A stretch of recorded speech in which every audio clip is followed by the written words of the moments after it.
This is going to be my spoiler-free review of Atomic Heart. I have played and finished the game through Game Pass now, and I gotta say this is a pretty impressive game to start off. I was running the game on a Zotac 4080 coupled with an Intel i7 13700K, with everything running at its max settings with DLSS set to quality, and as I was able to maintain a solid 144 FPS at 1440p with some occasional dips and more chaotic combat encounters, but I gotta say, this is a pretty solid port, and it's a pretty ass looking game that you would think is from a veteran studio, but Munfish, I believe this is their very first game, and they really do flex their sort of creative muscles with all the robots and the vistas, but they wear their Bioshock influences on their sleeves, and it's not even like, oh, you could point to it here.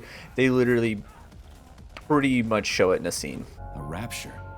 I wouldn't mind spending some time there myself, but I can't even imagine what's going on there right now. Comrade Sechenov As would not be bound by petty morality, where the great would not be constrained by the small, and with the sweat of your brow. While the story might not be as interesting as Bioshock, it does have a very similar setting where it's set in a post-utopia world, but this one is in 1955 USSR, Soviet Union, and you are playing as Major P3, who is tasked with heading down to Facility 3826 and finding out the cause of a malfunction and preventing any leaks of information. I did find it to be enjoyable, and it did get better the longer it went on across its 20-hour playtime, and it sadly ends just as it's getting really interesting, sort of something like out of an A24 movie, and you're kind of just left saying, what the fuck just happened? But I do think they do leave the room open for DLC options, which they have announced, or even a full-blown sequel, which I do hope they do sometime down the line.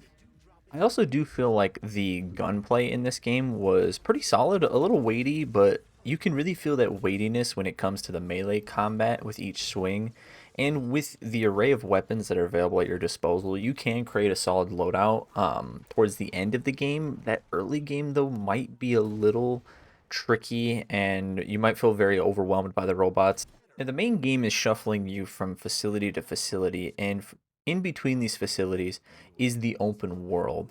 Within the open world are these facilities, proving grounds, as I like to call them, and they offer you upgrades, rewards for your character kit that improve like attachments, sights, etc.